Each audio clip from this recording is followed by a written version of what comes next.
নারী পুরুষ পরস্পরের পরিপূরক। নারীকে নিষ্ক্রিয় রেখে কোনো সভ্যতা, জাতি ও রাষ্ট্র সামনে এগিয়ে যেতে পারে না।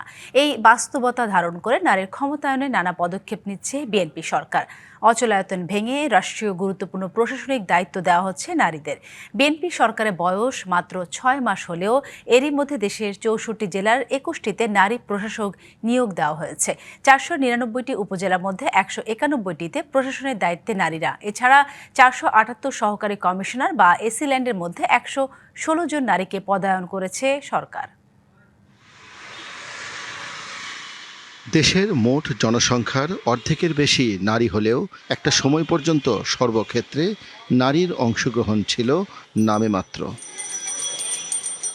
পুরনো ধ্যান ধারণা থেকে বেরিয়ে আজ সংসদ থেকে শুরু করে তৃণমূলে ইউনিয়ন পরিষদ পর্যন্ত নারীর সরব উপস্থিতি। শিক্ষা, অর্থনীতি, রাজনীতি, আমলাতন্ত্র ও প্রশাসনিক গুরুত্বপূর্ণ দায়িত্বসহ সর্বক্ষেত্রে নারী বিচরণ করছে দাপটের সাথে। বিএনপি ক্ষমতায় আসার পর থেকেই ৩১ দফা বাস্তবায়নে কাজ করে যাচ্ছে সরকার। এর অন্যতম অর্জন হল প্রশাসনিক ক্ষেত্রে নারীর ক্ষমতায়ন। এই সরকারের বয়স মাত্র 6 মাসের কাছাকাছি। অল্প এই সময়েও নারীর ক্ষমতায়নে সরকারের পদক্ষেপ দৃশ্যমান। প্রশাসন থেকে শুরু করে রাষ্ট্রীয় নানা গুরুত্বপূর্ণ দায়িত্বে পদায়ন করা হয়েছে নারীদের। ৬৪ জেলার ২১টিতেই নারী জেলা প্রশাসক।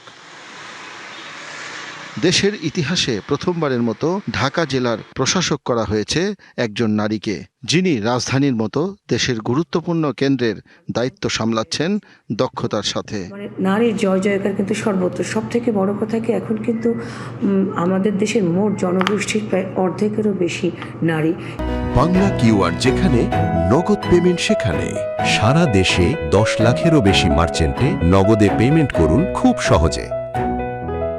এর ভেতরে ৭৫% কিন্তু শিক্ষায় নিয়োজিত, তার ভেতরে ৬১% উচ্চশিক্ষায় নিয়োজিত।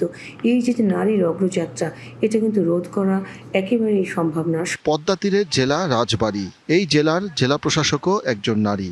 জানালেন রাষ্ট্রের অগ্রগতিতে নারীর ভূমিকা নিয়ে নিজের ভাবনার কথা। একটি চাকা যদি খুব ছোট থাকে আর একটি চাকা যদি খুব বড় থাকে, তাহলে কিন্তু ইমব্যালেন্স হয়। তেমনিভাবে আমাদের দেশে আসলে নারীদের যদি ক্ষমতায়ন না হয়, তাহলে দেশের অগ্রগতি আসলে হবে না। এছাড়া 499টি উপজেলার মধ্যে 191টিতে প্রশাসনের দায়িত্বে নারীরা। যে নারীটা গৃহিণী, তারও যে কাজের একটা অর্থনৈতিক মূল্য আছে, একটা অর্থনৈতিক মূল্যমান আছে, এটা অনেকে মানতে চায় না। আমাদের সচেতন হতে হবে। সামাজিক, রাজনৈতিক, রাষ্ট্রের গুরুত্বপূর্ণ নীতি নির্ধারণী পর্যায় থেকেও আমাদেরকে আরো বিশেষ গুরুত্ব দিতে হবে।